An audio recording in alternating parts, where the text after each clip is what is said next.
Hello दोस्तों, आज का टॉपिक है प्रोटीन। जैसा कि आपको पता है कि प्रोटीन की खोज जे ब्रजीलियस ने किया था। प्रोटीन क्या है? प्रोटीन एक बहुलक है।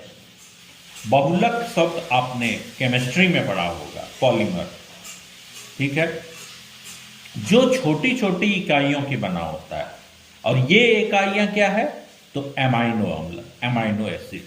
प्रोटीन में कार्बन, हाइड्रोजन, ऑक्सीजन, नाइट्रोजन पाया जाता है। हालांकि 20 प्रकार के एमाइनो अम्ल को जाना जाता है, लेकिन उसमें 10 एमाइनो अम्ल का ही संश्लेषण शरीर द्वारा होता है। ठीक है, जिसको अनावश्यक एमाइनो अम्ल कहते हैं। और जो आवश्यक एमाइनो अम्ल होता है वो हम लोग शरीर के बाहर से विभिन्न स्रोतों से प्राप्त करते हैं। एक कार्यशील महिला को प्रतिदिन 45 ग्राम प्रोटीन की आवश्यकता होती है, ऊर्जा उत्पादन के लिए, शरीर मरम्मत के लिए।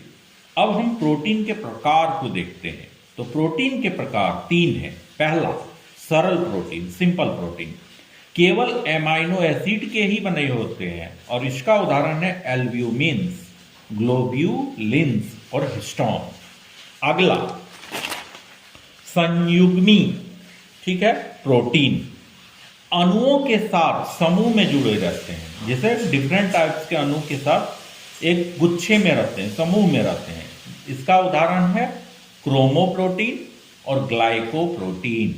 इसके बाद है डिराइव्ड प्रोटीन, ठीक है, व्युत्पन्न प्रोटीन, प्राकृतिक प्रोटीन के जलीय उपगठन से बनते हैं। जो नेचुरल प्रोटीन होते हैं उसका जो जलीय उपगठन होता है उससे ये प्रोटीन बनता है। इसके उदाहरण है प्रोटीन, पेप्टॉन और पेप्टाइड्स। मुख्य स्रोत की हम लोग बात करें तो दाल, सोयाबीन, दूध, फल, मटर, पनीर में पाया जाता है। अब हम लोग प्रोटीन के कार्य को देखते हैं। कोशिकाओं जीव द्रव उत्तक का निर्माण प्रोटीन के द्वारा ही होता है। हालांकि जब कोई एक्सरसाइज करता है तो उसे बहुत मात्रा में प्रोटीन खाने की सलाह दी जाती है। कभी कभी जो प्रोटीन बन डिब्बे में आता है वो शरीर के लिए नुकसानदायक ही होता है।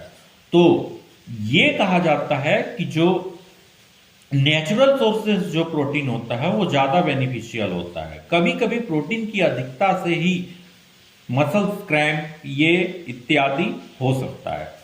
इसके बाद अगला है जैव उत्प्रेरक है और जैविक नियंत्रण है। ठीक है, परिवहन प्रोटीन, हीमोग्लोबिन, सीरम एल्ब्यूमिन, ये लोग क्या करता है कि ट्रांसपोर्ट का काम करता है। हीमोग्लोबिन जैसे आप जानते हैं ब्लड के थ्रू से ट्रांसफर होता है। सीरम एल्ब्यूमिन, उसके बाद हार्मोन, ये भी ट्रांसपोर्ट का टाइप का है कि शरीर में इंसुलिन का बैलेंस, ग्रोथ हार्मोन, जैसे हम लोगों का लंबाई बढ़ता है, इंसुलिन क्या करता है कि शुगर ये सब को बैलेंस करता है। इसके बाद है संकुचनशील प्रोटीन, ये है एक्टिन और मायोसिन। इसके बाद है इंजाइम, हेक्साकाइनेज और पेप्सिन। पेप्सिन एंजाइम डाइजेशन के टाइम में हेल्प करता है। अब है रक्षात्मक प्रोटीन, डिफेंसिव प्रोटीन, ये क्या है? प्रतिजैविक। इसके बाद है संरचनात्मक प्रोटीन, ये क्या है कि हम लोगों का बाल, नाखून में भी प्रोटीन का ही ये बना होता है, जिसको केराटिन कहते हैं। बढ़ता है, हम लोग काट देते हैं, इसीलिए असर नहीं पड़ता है, क्योंकि ये केराटिन नामक प्रोटीन का बना हुआ रहता है। और आगे में इसका मृत कोशिका होता है, जिसके चलते असर नहीं होता है, दर्द नहीं होता है।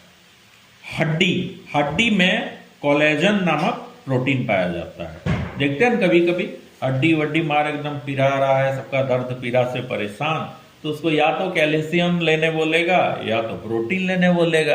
तो उसमें मेडिसिन के रूप में भी कोलेजन दिया जाता है। आप मेडिसिन को अगर डिटेल स्टडी करेंगे तो उसमें आपको कोलेजन लिखा हुआ रहेगा। अगला है स्टोरेज प्रोटीन, ये है ओ एलियोबिन और ग्लूटेलिन। अब हम लोग रोग की बात करते हैं कि प्रोटीन से क्या क्या रोग होता है भाई। पहला है क्वेसरकोड, इसमें क्या हो जाता है कि हाथ पैर दुबला पतला दिखता है एकदम बच्चा का, और पेटवा पेटवा तो एकदम बाहर जैसा दिखेगा, लगेगा फुटबॉल एकदम पेट में साट दिया है।